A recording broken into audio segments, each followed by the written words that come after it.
बिस्मिल्लाहिर्रहमानिर्रहीम। अस्सलाम वालेकुम नादरीन, आप यूट्यूब चैनल देख रहे हैं। मैं इमरान खान हूँ। नादरीन, सबसे पहले और बड़ी ख़बर ये है कि बलूचिस्तान में जो ज़ियारत के शोधा हैं जिन्हें सड़कों पर रखा हुआ था गुज़िश्ता एक हफ़्ते से ज़ायद हो गए, अब वहाँ पे हुकूमत और लवाहिकीन के बीच में मुआहदा तय पा गया। ये धरना चल रहा था, हज़ारों लोग यहाँ पर मौजूद थे और 8-9 दिन गुजरने के बाद बिलाखिर हुकूमत को होश आई और उन्होंने मुतालबा तस्लीम किए मुज़ाहिरीन के। जो चीज़ें तय हो गई हैं वो मैं आपके सामने रख लेता हूँ। देखें, बड़े सादा सादा मुतालबात थे। जल्दी से मैं आपको मुतालबात बताता हूँ, फिर आपको बताता हूँ तस्लीम क्या कर लिया गया हुकूमत की जानिब से। नंबर 1, ज़ियारत वाक़े की तहकीकात के लिए बलूचिस्तान हाई कोर्ट के 2 जजों पर मुश्तमिल एक बाइख्तियार अदालती कमीशन कायम किया जाए। पहला मुतालबा ये था और ये कमीशन सानिया ज़ियारत के तमाम पहलुओं के बारे में शफाफ तरीके से तहकीकात करे और कमीशन जिसको भी जिम्मेदार ठहराए उनके खिलाफ बिला इम्तियाज़ कार्रवाई भी की जाए। तो बड़ा वाज़ेह तरीके से उन्होंने पहला मुतालबा रखा था। दूसरा मुतालबा था कि लेविस फोर्स बहाल की जाए, क्योंकि इनके बकौल जब से लेविस फोर्स को पुलिस में ज़म किया गया है उस वक्त से अमन व अमान की सूरत ख़राब हो गई। फिर एक मुतालबा किया गया कोयटा में, हरनाई में, ज़ियारत में, दुक्की में, पशीन, किला अब्दुल्ला, किला सैफुल्ला समेत इनसे जुड़े हुए तमाम इलाकों से मुसल्ला जत्थों का मुकम्मल सफाया किया जाए। फिर आखिरी मुतालबा था कि FC को शहरों से हटाया जाए और अगर अमन व अमान के क़याम के लिए उनकी ज़रूरत हो तो हर ज़िले के डिप्टी कमिश्नर के हुक्म के तहत मुकर्ररा मुद्दत के लिए किसी इलाके में उनकी तैनाती की जाए। बड़ा मसला यही है कि जो FC है या फ़ौज है वो जब शहरों के अंदर आती है तो शहरियों को प्रॉब्लम शुरू हो जाते हैं। वजह यह है कि फ़ौज कभी भी सिविलियन से डील करने के लिए ट्रेन ही नहीं होती। मैं कोई फ़ौज की बुराई नहीं कर रहा, मैं आपको एक कॉमन चीज़ बता रहा हूँ। आप यहाँ बरतानिया के अंदर इनकी फ़ौज निकाल के आप शहरों में ले आएंगे तो थोड़े दिनों के बाद लोगों की फ़ौज के साथ लड़ाई हो जाएगी। आप ये काम अमेरिका में करेंगे, वहाँ पे भी लड़ाई हो जाएगी। फ़ौज क्योंकि हमेशा कंटोनमेंट्स में रहती है, फ़ौज छावनियों में रहती है, फ़ौज जो है वो अपनी बैरक्स में रहती है या बॉर्डर्स पे रहती है, उसकी ट्रेनिंग नहीं होती सिविलियंस को डील करने के लिए। तो जब भी अभी वो सिविलियंस के इलाकों में आते हैं तो वो समझ नहीं पाते उस इलाके के बारे में, उन लोगों के बारे में, उनकी ज़रूरियात के बारे में, उनके साथ डील कैसे करना है, इन चीज़ों के बारे में। तो वहाँ तसादुम होता है हमेशा। तो इसलिए हर जगह से ये मुतालबा, ऐसा नहीं है कि ये लोग फ़ौज से नफरत करते हैं। वजह यह है कि फ़ौज की ये ट्रेनिंग ही नहीं है, वो इस काबिल ही नहीं है कि वो पब्लिक के बीच में जा सके। तो पब्लिक डीलिंग उनका करने का काम नहीं है। इसीलिए तो कायदे-आज़म ने भी कहा था कि आप सिर्फ नौकरी करेंगे और पॉलिसी नहीं बनाएंगे, पॉलिसी जो है वो सियासतदान बनाएंगे। बहरहाल जो मुआहदा हो गया उनमें जो चीज़ें तय पा गई हैं वो मैं आपके सामने अभी रख देता हूँ। नंबर 1 तो फौरी तौर पर जिस चौक के अंदर ये एहतजाज हो रहा था, जिस फाटक के पास, ये कोयला फाटक था, इसका नाम अब तब्दील कर दिया गया है और इसका नाम शोहदा ज़ियारत के नाम से मंसूब कर दिया गया और फौरी तौर पे इसका नोटिफिकेशन जारी कर दिया गया है। सानिया ज़ियारत की तहकीकात के लिए जुडिशल कमीशन तश्कील देने पर भी इत्तफाक कर लिया गया है और वज़ीर आला बलूचिस्तान की सरबराही में एक अमन व अमान की सूरत हाल पर अपोजिशन जमातों और मारे जाने वाले पुलिस एहलकारों के लवाहिकीन का एक मुश्तरका इजलास भी मुनक्कद किया जाएगा।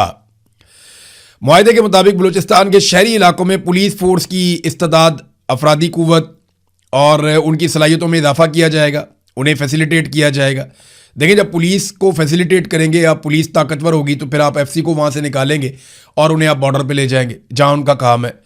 लिहाजा ज़रूरी ये है कि पुलिस को आप मजबूत करें। यही काम खैबर पख्तूनख्वा में भी कहा जा रहा था लोगों की जानिब से, इवन पुलिस की जानिब से भी। फिर ये भी कहा गया कि जो लोग शहीद हुए हैं इन पुलिस एहलकारों को पॉलिसी के तहत शहीद करार दिया जाए, लवाहिकीन की कफालत की जाए, बच्चों की तालीम और मुआवजा जो है पॉलिसी के मुताबिक वो फराहम किया जाए और जो भी इनके ड्यूज़ बनते हैं वो इन्हें फौरी तौर पे जारी किए जाए। ये बहुत ज़रूरी है कि ये सब किया जाए, क्योंकि बाज़ औक़ात जो पिसे हुए तबकात हैं या गरीब पुलिस वाले हैं उनके साथ वैसा सलूक नहीं होता जो दूसरे शोहदा के साथ होता है। तो ये भी उनका एक मुतालबा था, ये फौरी तौर पे पूरा होना चाहिए। तो नाज़रीन, ओवरऑल हुकूमत ने अब मुतालबा तस्लीम कर लिए। ये पहले दिन कर लेते तो इतने दिनों तक शोहदा की लाशें सड़कों पर तो ना पड़ी रहती। बहरहाल देर आए दुरुस्त आए, हुकूमत ने मुतालबा तस्लीम कर लिए। पहले ये ढिटाई पे उतरे हुए थे कि जी हम बात नहीं मानेंगे, हम इसका जुडिशल कमीशन नहीं बनाएंगे, हम इसके ऊपर कोई इंक्वायरी नहीं करवाएंगे, हम जो है वो शोहदा का जो उनका इज़्ज़त और उनकी जो तकरीम है वो उनको नहीं देंगे, लवाहिकीन की बात भी नहीं सुनेंगे। लेकिन वो लोग डट गए। हुकूमत को लगता था 2 दिन, 4 दिन, 5 दिन में ये लोग चले जाएंगे, लेकिन जब दिन काफ़ी बढ़ गए तो फिर हुकूमत को सरेंडर करना पड़ा शोहदा के लवाहिकीन और धरना देने वाले लोगों के सामने। तो अब जो शोहदा हैं उनकी तदफीन होगी। लेकिन अफसोसनाक सूरत हाल ये है कि बलूचिस्तान में इस वक्त भी जबरी गुमशुदगियों का सिलसिला जारी है। चंद सहाफ़ी जो हैं वो भी गायब हो गए हैं। चंद नौजवान, यानी रोज़ाना दो तीन खबरें आती हैं कि नौजवान बलूचिस्तान से लापता कर दिए जाते हैं। और ये जो जबरी गुमशुदगियाँ हैं इनका सिलसिला पहले भी जारी था, लेकिन अब बहुत तेज़ कर दिया गया है। अहमद फरहाद साहब जिन्हें आज़ाद कश्मीर में गिरफ्तार किया गया था, उनके बारे में कुछ समझ नहीं आती, तो इतलात आती रहती हैं। हुकूमत ने किस चक्कर में उन्हें जेल में रखा हुआ ये भी पता नहीं चलता, क्यों उन्हें गिरफ्तार रखा हुआ ये भी पता नहीं चलता, कौन सा ऐसा उन्होंने जुर्म कर दिया सवाए इसके कि वो अपने लोगों के हक़ के लिए बात करते हैं आइन और कानून के दायरे में रहते हुए। तो अहमद फरहाद साहब की सेहत काफ़ी ख़राब हुई है, इसके बारे में कुछ सहाफ़ी मुझे बता रहे थे और वो ये कह रहे थे कि उनकी तबीयत काफ़ी ख़राब है, उनको रिहाई मिलनी चाहिए ताकि वो अपना इलाज करवा सकें। लेकिन दबाव उन पे यही है कि आप एक वीडियो बना दें और घर चले जाएं। बहरहाल अहमद फरहाद साहब ने अभी तक कोई वीडियो नहीं बनाई। मेरे ख्याल में वीडियो बना के जान छुड़वाएं, बाहर निकल के अपना इलाज करवाएं और उसके बाद जो है फिर आप अपना मौक़िफ़ दें। सारी दुनिया को पता है कि एक्चुअली आपके साथ क्या हो रहा है।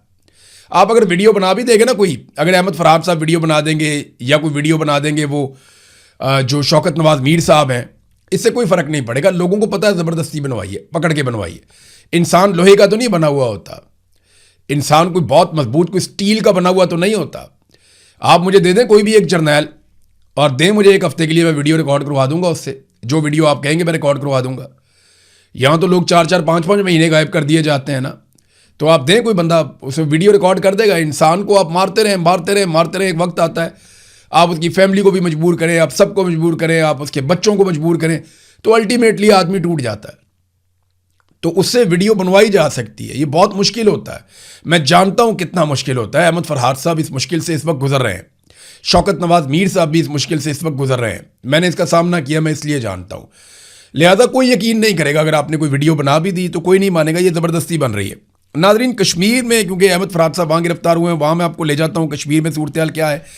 दरअसल हुआ क्या, मैं आपको बताता हूँ। जो ओवरसीज़ बीच में बंदे डाले गए ना, उन्होंने आकर कहा कि जनाब हमें भेजा है आसिम मुनीर साहब ने और आसिम मुनीर साहब का मैंडेट हम लेकर आए।